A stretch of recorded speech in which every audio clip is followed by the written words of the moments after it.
Mexico has stationed federal forces along its southern border after a call from President Trump to stop a caravan of Honduran immigrants heading for the United States.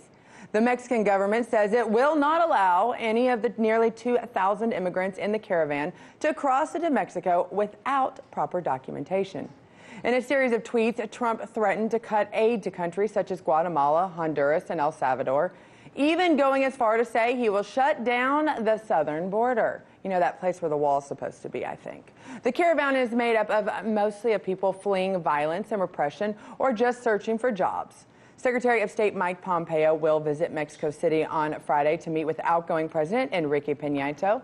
The expectation is that the incoming president, Andres Manuel Lopez Obrador, will be less willing to cooperate. Rick Sanchez, host of the news, newest to the family. With Rick Sanchez, we'll tackle issues just like this on RT America. And you know what? We're going to tackle an issue right now. Rick, this seems like deja vu, and it's your first day. Well, you technically start on Monday.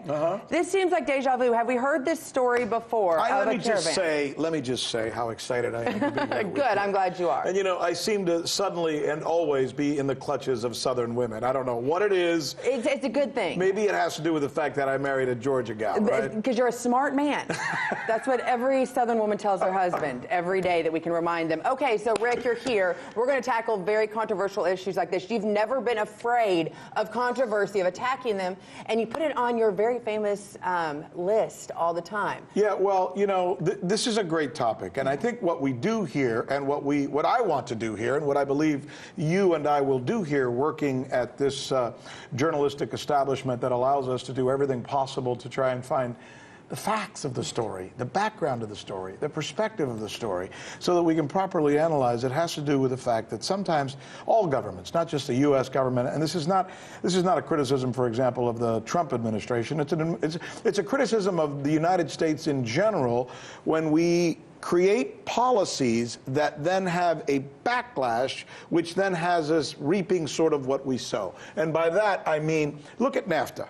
And here I'm on Trump's side. NAFTA has created problems in Latin America because we've subsidized U.S. produce that goes into places like Honduras and like Chiapas, Mexico, where that poor farmer down there who used to be making a buck and making a living selling his tomatoes for $10 a tomato or whatever, 10 cents a tomato, suddenly he has to compete with all this produce that's being poured into Latin America, and he can't sell his stuff. So what happens? He closes his business. He goes to Mexico City, everybody else is there, he can't get a job, and he ends up crossing the border.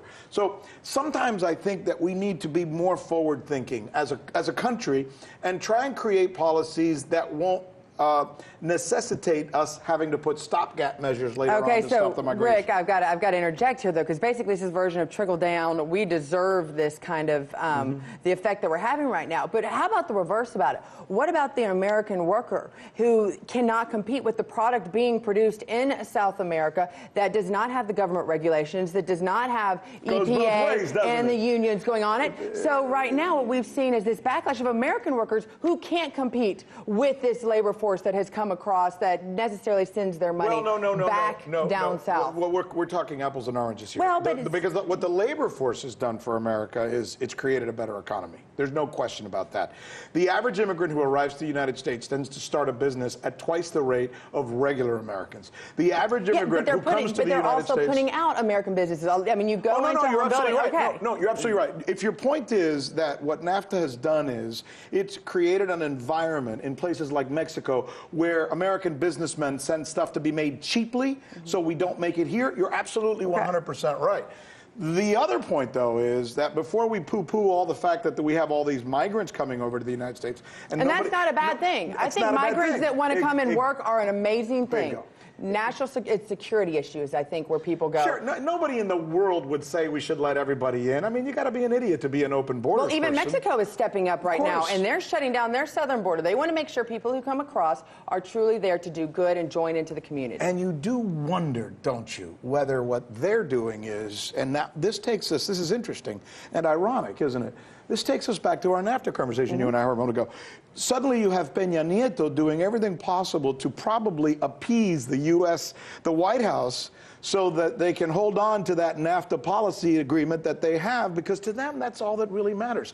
Look, in the end, and this is one of the things that's always going to be a key subject that you and I are going to be talking about in the future here, it's not about the policy, it's about the people and the effect on us. We're not here doing a newscast either for Russia or for the United States or for Afghanistan or for any other country. We're here trying to talk to the people who are watching us so we can give them, as imperfect as we may do it, as much truth as we can give them on a nightly basis. And that's what we want to do. And that's what we're going to do all night long, starting on Monday. And we're going to do it with a Southern accent from time to time. Yes, we are. Hey YouTube, thanks for checking out our channel. We hope you enjoyed the video. We have tons of content for you just like this. For more of RT America's one-of-a-kind news and analysis, be sure to subscribe and never stop questioning more.